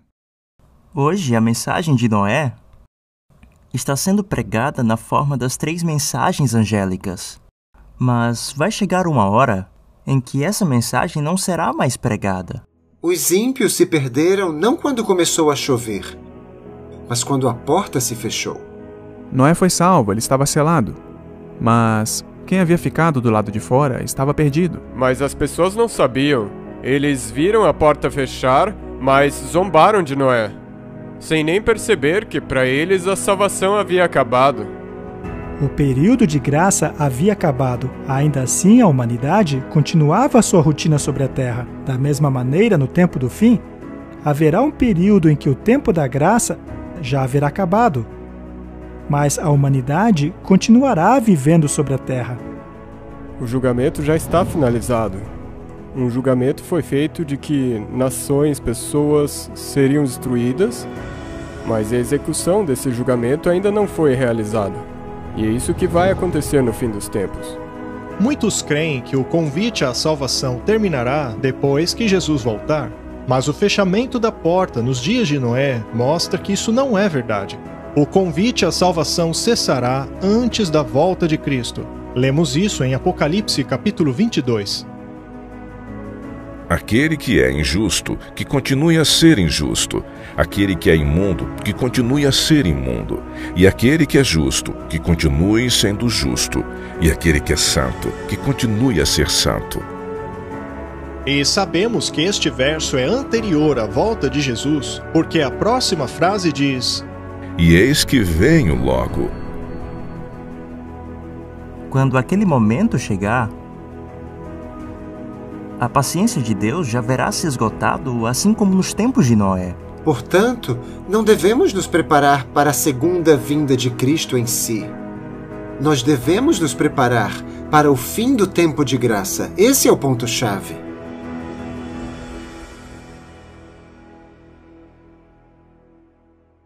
Neste momento, o nosso caso no julgamento celestial ainda está sendo investigado. A porta para o refúgio da aliança eterna ainda está aberta. Essa porta é Jesus. Eu sou a porta. Aquele que entra por mim será salvo. Jesus também falou sobre a porta da salvação no livro de Apocalipse. Coloquei diante de ti uma porta aberta, e nenhum homem pode fechá-la, pois tens pouca força. O próprio Noé não fechou a porta da arca, porque ela representa a porta da salvação. Nenhum homem pode fechar essa porta. Imagine a fé de Noé ao construir a arca por 120 anos, sabendo que ele não poderia fechá-la. Ele confiou que Deus cumpriria sua promessa, e ele cumpriu. A Bíblia diz que o Senhor o fechou lá dentro. Quando o juiz bate o martelo, o caso está encerrado e a investigação concluída. Da mesma maneira, o fechamento da porta da arca mostrou que o caso de cada indivíduo estava encerrado. Todos haviam escolhido aceitar ou rejeitar o convite à misericórdia. E para entendermos como Deus fechará a porta da salvação no fim dos tempos, precisamos recorrer ao estudo do santuário. Nele veremos que a porta da salvação está aberta agora. Pois Cristo não entrou num lugar santo feito por mãos, que são figuras do verdadeiro, mas entrou no próprio céu, para agora permanecer na presença de Deus por nós. Ele está agora na presença de Deus intercedendo por nós. Neste momento ainda temos um mediador, que está intercedendo por nós. Mas um dia essa intercessão vai acabar. Chegará o momento em que ele se levantará e deixará o santuário. O sumo sacerdote deixará o lugar santíssimo. O incensário será arremessado. E a partir daí, não há mais intercessor, não haverá mais perdão de pecados. Pois é Cristo quem morreu, ou antes que ressuscitou dentre os mortos, o qual está à direita de Deus e também intercede por nós. O perdão só é possível porque Jesus, o nosso advogado nesse tribunal celestial, está apresentando diante do Pai os méritos de seu sangue em nosso favor. Quando Jesus deixar a presença do Pai, a humanidade não terá mais um intercessor, e a porta da misericórdia fechará. Quem estiver salvo está salvo, e quem estiver perdido está perdido. Todos os casos estarão decididos para a vida ou para a morte. Nós damos a graça de Deus por garantida, porque sempre que pecamos, sabemos que Ele está lá para nos perdoar. Mas um dia isto chegará ao fim, e não poderemos mais ser purificados. Portanto, agora é a hora de receber essa santificação, essa purificação. No fim dos tempos, Deus terá uma geração que ainda terá uma natureza pecaminosa. Mas pelo poder de Deus, eles obterão completamente a vitória sobre o pecado. E vi algo como um mar de vidro misturado com fogo, e também os que saíram vitoriosos da besta, e da sua imagem, e do seu sinal, e do número do seu nome. Estavam junto ao mar de vidro e tinham as harpas de Deus. Eles são chamados de os 144.000, os santos vivos quando Jesus voltar.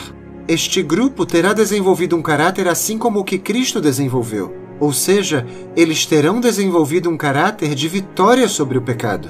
A vitória sobre o pecado é a vitória sobre o egoísmo. A vida de Jesus foi uma corrente ininterrupta de serviço a Deus e ao homem. Quando o povo de Deus for aperfeiçoado, eles também servirão abnegadamente, livres de qualquer egoísmo, pois a plenitude do caráter cristão é obtida quando o impulso de ajudar os outros brota constantemente do coração.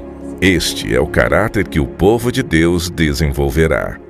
E, aliás, isto acontecerá sob as piores circunstâncias da história do planeta, a menos que tenhamos encontrado refúgio em Cristo. Antes do fim do tempo da graça, não haverá refúgio no tempo de angústia.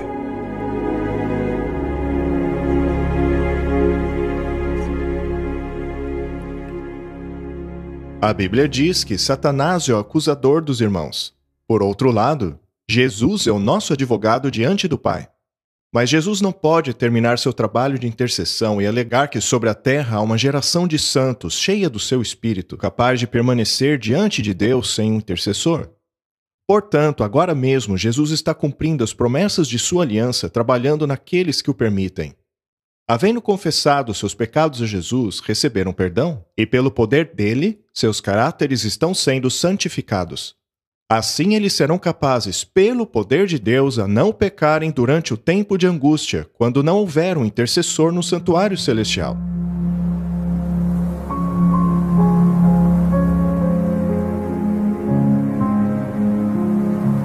Imagine como se sentiram Noé e sua família ao entrarem na arca e a porta se fechou. Mas nada aconteceu por 7 dias. Para os ímpios não havia nenhum sinal de que aquilo que Noé pregara iria acontecer. Noé provavelmente achava que as águas do dilúvio começariam imediatamente. Sem dúvida, Noé passou por um grande teste de fé naqueles dias. O primeiro dia passou e nada aconteceu. 2 dias e nada. Eu acho que Noé começou a se questionar.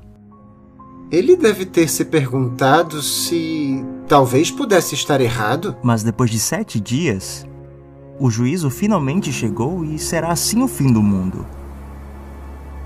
O povo de Deus vai passar por um tempo de profunda angústia. Eles serão levados a pensar, serão tentados a pensar que a presença de Deus os abandonou.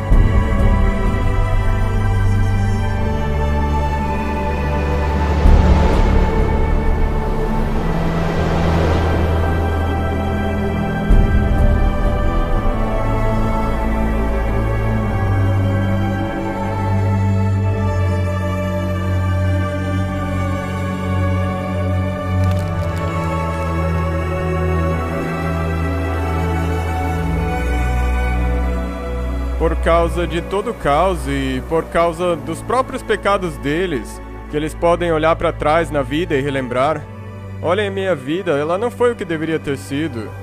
E eles passarão por esse tempo de angústia, que na verdade será um tempo de agonia mental. Será que a porta da graça já fechou? Será que eu fui aprovado?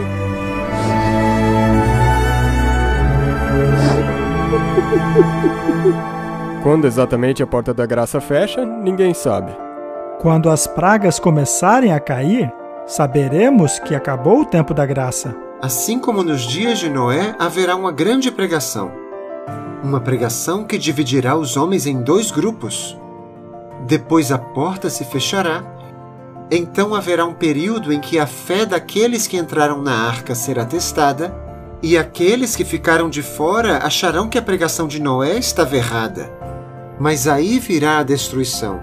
O paralelismo com o tempo do fim é impressionante, pois hoje temos a pregação das 3 mensagens angélicas que anunciam a hora do juízo de Deus. Depois disso temos o fim do tempo de graça, no qual os impuros continuarão impuros e os justos continuarão justos, os santos continuarão santos e os injustos injustos. E logo depois teremos o tempo de angústia, no qual o povo de Deus estará na terra e terá sua fé provada, e finalmente virá a destruição. Assim, há um paralelismo impressionante entre os tempos de Noé e aquilo que ocorrerá no fim dos tempos em relação ao juízo. E mais uma vez, esse julgamento termina no final desse período probatório, não na segunda vinda de Cristo. Ele termina no fim desse período probatório, quando a porta se fecha, assim como nos dias de Noé. Em Lucas capítulo 13, também há o fechamento da porta. As pessoas baterão nela, desejando entrar. Porque eu vos digo que muitos procurarão entrar, e não poderão. Quando o dono da casa se levantar e fechar a porta, e começar desde fora a bater à porta, dizendo: Senhor, Senhor, abre-nos. Ele responderá: Não sei de onde vocês são. Então começareis a dizer: Temos comido e bebido na sua presença, tu tens ensinado nas nossas ruas. Mas ele responderá: Digo-vos que não sei de onde vocês são. Apartai-vos de mim, vós todos que praticais a iniquidade. E a coisa triste de tudo isso é que muitas pessoas que estarão batendo na porta enganaram a si mesmo. Elas acreditaram estar seguindo o mestre, quando na verdade seguiam um outro, um falso mestre. Jesus deu uma razão pela qual não os conhecia. Ele disse: Apartai-vos de mim, vós todos que praticais a iniquidade. A palavra iniquidade significa sem lei. Apesar de alegarem seguir a Cristo, estas pessoas não se renderam ao trabalho do Espírito Santo e assim não guardam os seus mandamentos. A Bíblia diz que nisto conhecemos que amamos a Deus, quando amamos a Deus e praticamos os seus mandamentos. Seus mandamentos não são penosos.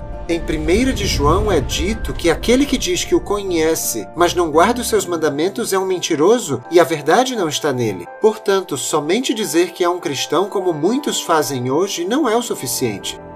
É por isso que muitos vão se surpreender ao descobrirem que estão do lado de fora da arca.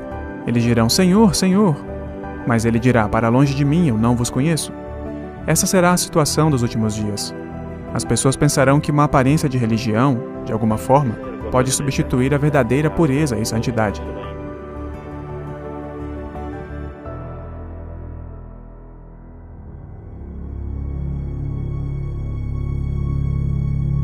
Quando Deus fechou a porta da arca, as pessoas já haviam feito sua escolha. Alguns decidiram ficar dentro e outros de fora da arca.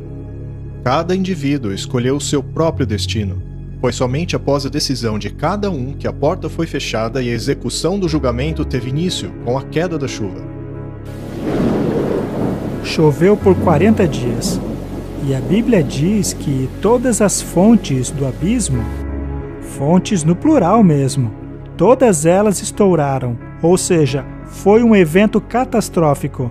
E quando essas fontes explodiram, tudo jorrou para cima, o que causou uma fissura na crosta da terra. E aquela água cheia de pressão, com aquelas bilhões de toneladas de rocha sobre elas, simplesmente estouraram e explodiram para a atmosfera a quilômetros de altura. Temos aí uma fonte para a chuva, como não podemos nem sequer imaginar hoje. Houve uma gigantesca erosão, conforme esta água, sob grande pressão e velocidade, jorrava para fora desse penhasco, onde, por exemplo, hoje, temos a região do meio Atlântico, onde há essa fissura enorme ao longo da Terra. Ela pode muito bem ter sido a rachadura de onde jorrou toda aquela água. Eu acho que nós ficaríamos apavorados se pudéssemos ver o que aconteceu ambientalmente no mundo durante o dilúvio. Imagine só como deve ter sido estar fora da arca e ter que encarar o juízo divino. Esse juízo, no contexto de Apocalipse 14, versos 6 e 7, deveria conduzir as pessoas de volta ao Criador, aquele que fez os céus, a terra e o mar. Mas o que é diferente em relação a Apocalipse 14 é que lá também menciona as fontes das águas. E isso pode somente apontar para o dilúvio. No ano 600 da vida de Noé, no mês segundo, aos 17 dias do mês, naquele mesmo dia se romperam todas as fontes do grande abismo, e as janelas do céu se abriram. É aí que vemos essa ideia das fontes das águas, das profundezas do abismo se abrindo, e de Deus executando seu juízo sobre o mundo por meio da água. A menção da primeira mensagem angélica para adorarmos aquele que fez as fontes das águas é uma referência àquelas águas que inundaram a terra. Depois que a primeira mensagem angélica anunciou que a hora do seu juízo chegou, somos lembrados que Deus julgará a terra novamente, assim como nos dias de Noé. A execução daquele juízo veio na forma de um dilúvio global, mas no tempo do fim, ele virá na forma das 7 últimas pragas. Nos dias de Noé, foi o dilúvio que destruiu o mundo. Mas no fim dos tempos, essa destruição será causada pelas 7 últimas pragas. A segunda mensagem angélica direciona esta advertência ao povo de Deus que ainda está nas igrejas apóstatas, dizendo: sai dela, povo meu, para que não participem de seus pecados e para que não recebam as suas pragas. Hoje Deus pode ter um povo espalhado em muitas igrejas, mas eles precisam sair delas, pois quem ficar em Babilônia receberá as pragas. Isso é claro.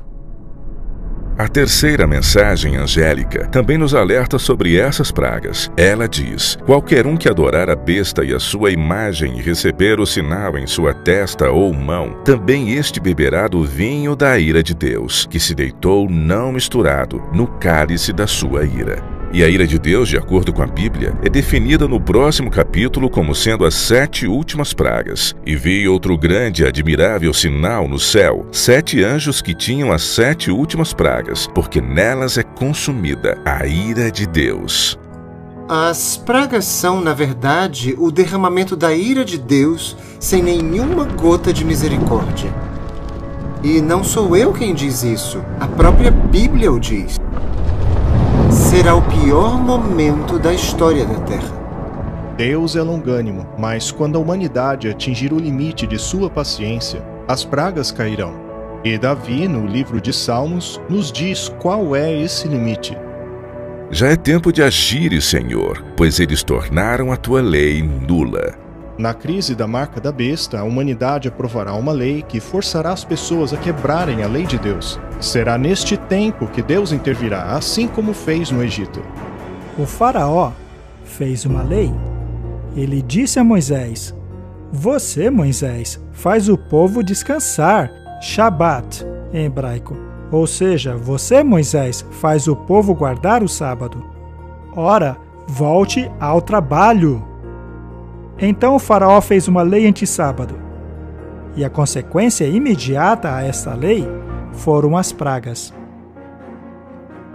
Já o faraó dos dias de hoje fará uma lei semelhante, e a consequência dela será as pragas.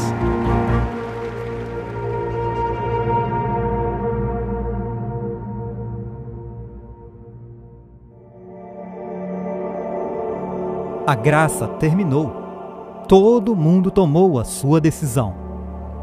Este é o início da hora do juízo, no qual todos verão as consequências de sua escolha. Então ouvi uma forte voz que vinha do santuário e dizia aos 7 anjos: vão derramar sobre a terra 7 taças da ira de Deus. As 7 últimas pragas são descritas em Apocalipse 16. Em uma dessas pragas, as pessoas desenvolverão terríveis úlceras por todo o corpo.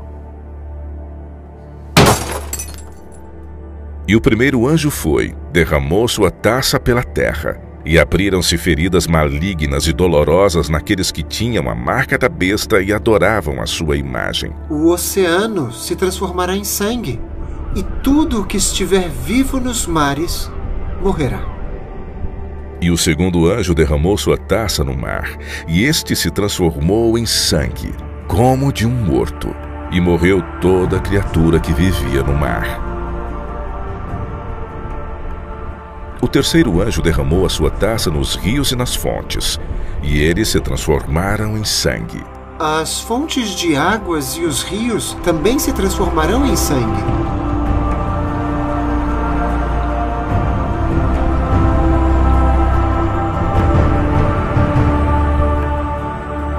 O sol abrasará toda a vegetação com um incrível calor.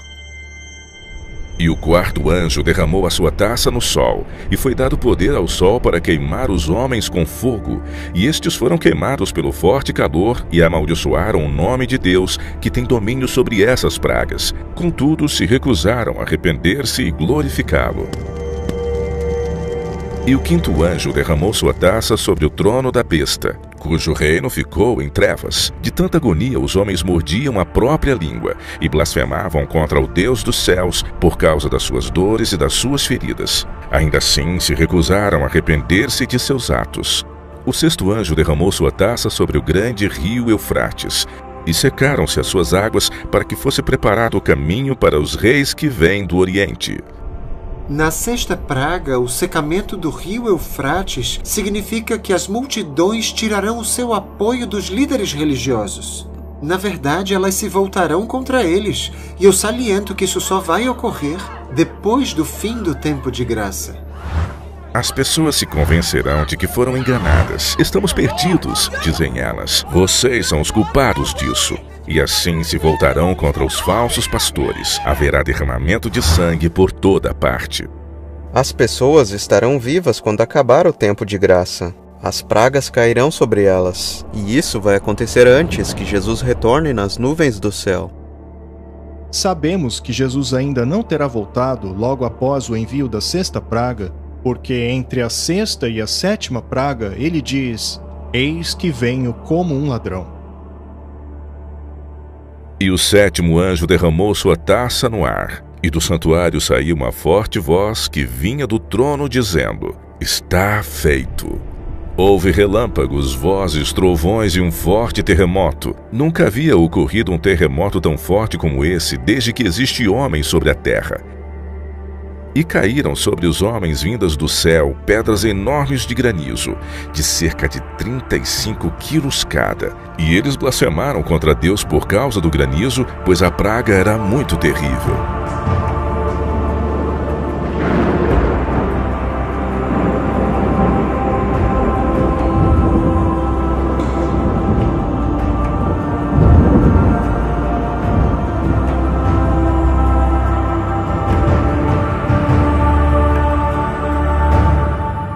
As 7 últimas pragas não tocarão ninguém do povo de Deus. Alguns pensam que Deus arrebatará a igreja do mundo antes da volta de Jesus. Porém, a Bíblia não ensina que Deus nos tira da tribulação, mas que nos salva na tribulação. O povo de Deus será protegido, assim como o povo de Israel foi protegido no Egito.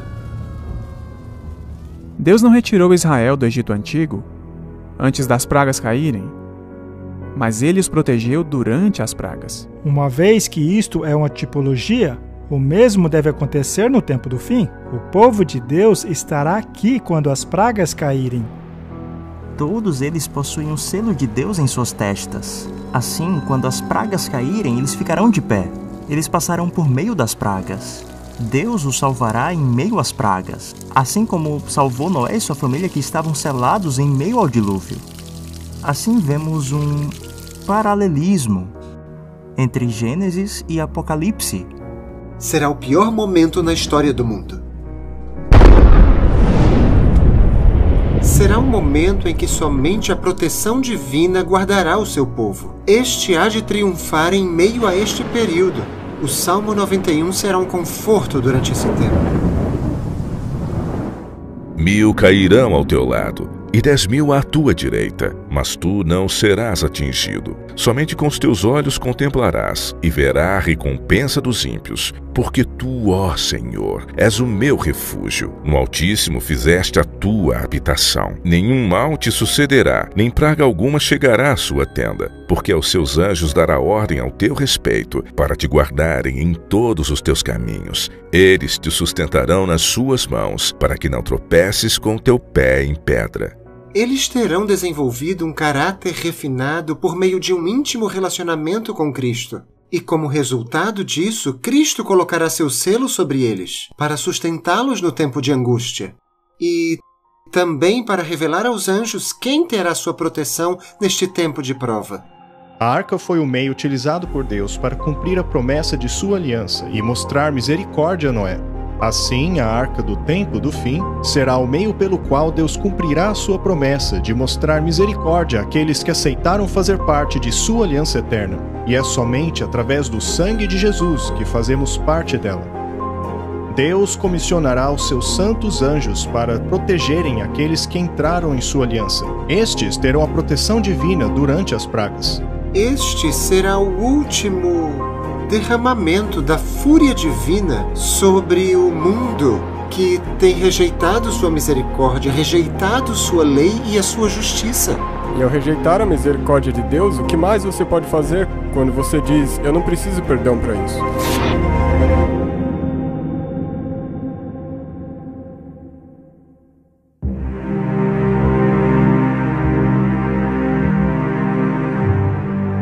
Nenhum homem precisa receber dessas pragas, porque Jesus já bebeu esse cálice por nós. Foi no jardim do Getsêmani, quando a culpa pelos pecados do mundo foi colocada sobre os ombros de Jesus. Quando ele disse, minha alma está profundamente aflita, até a ponto de morrer.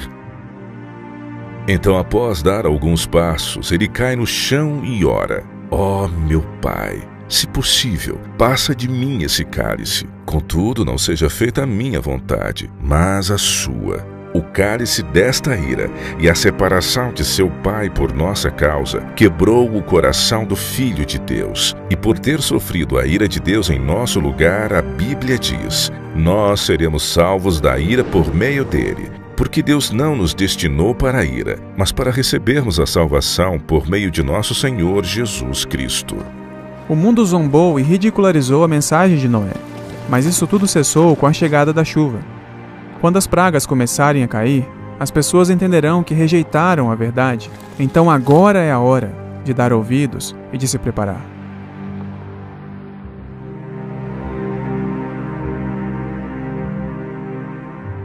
Assim como as multidões que permaneceram diante da arca, avaliando a decisão que selaria o seu futuro, cabe a você fazer a sua própria escolha.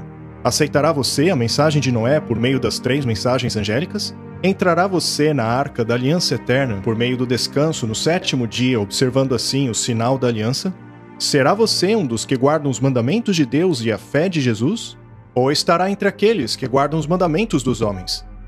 Quando a crise da marca da besta chegar, todos terão que decidir. E o tempo da graça terminado. É o que dizem as Escrituras. Multidões, multidões no vale da decisão, pois o dia do Senhor está perto no vale da decisão.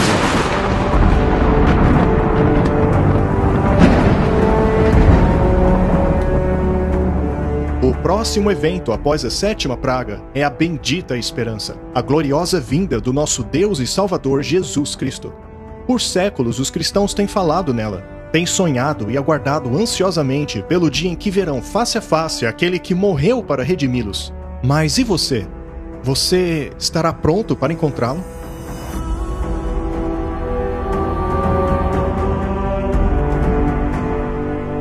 Então, quando a presença de Cristo voltar, quando Cristo voltar pela 2ª vez, nos é dito que basicamente essa terra será deixada num estado que será impossível de habitá-la, por causa do fogo e da presença de Deus. O nosso Deus é um fogo consumidor. Segundo Paulo, quando ele voltar à terra, o Senhor Jesus será revelado no céu com seus poderosos anjos em fogo flamejante. Ele retornará como fogo consumidor, pois Jesus não voltará apenas como um ser humano como ele era quando caminhou por esta terra. Ele voltará como Senhor dos Senhores e Rei dos Reis, ou seja, sua glória não será mais velada.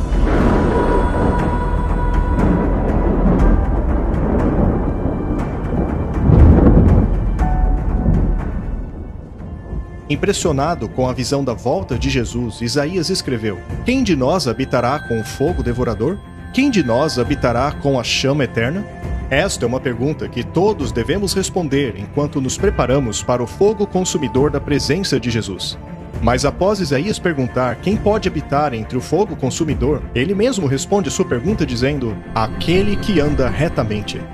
Só os justos permanecem na presença de Deus. A mensagem de Noé, que deveria preparar um povo para o julgamento do mundo pela água, é a mesma mensagem que deve preparar um povo para o julgamento do mundo por meio do fogo, uma vez que Noé foi um pregador da justiça.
Eu não conseguia entender isso como um evolucionista. Por que eu devia guardar o sábado? Pois eu não cria nos 6 dias literais da criação. Esta questão, portanto, entrará em voga novamente no fim dos tempos. Eu me lembro de uma senhora que veio a mim após uma pregação sobre Daniel e o chifre pequeno e a besta de Apocalipse 13, que é identificada pela profecia como o papado católico romano. Ela havia sido apresentada à Igreja Católica e foi educada num convento. E quando eu comecei a pregar essas coisas, ela parou de vir às reuniões. Mas o que aconteceu é que ela demorou um pouco para absorver as mensagens. Mas após alguns meses de estudo próprio por parte dela, ela finalmente abraçou a mensagem. Quando me falaram do santuário pela primeira vez, eu fiquei entediado, porque eu não tinha nenhuma ideia do que se tratava. Eu tinha acabado de entrar na igreja e eu estava todo empolgado com, sabe, a marca da besta. E o santuário para mim era simplesmente, ok, santuário. A marca da besta, é isso que importa. Foi só depois de ter aprendido como estudar a Bíblia e depois que eu comecei a ver a beleza desses paralelos presentes no santuário, que eu comecei a ver pessoalmente e perceber o lugar que ele tem no contexto da mensagem dos 3 anjos. Foi aí que todo um outro nível foi adicionado ao meu conhecimento da palavra de Deus, ao plano da salvação, ao caráter de Cristo e, sabe, realmente teve um grande impacto no modo que eu passei a ver o plano da salvação.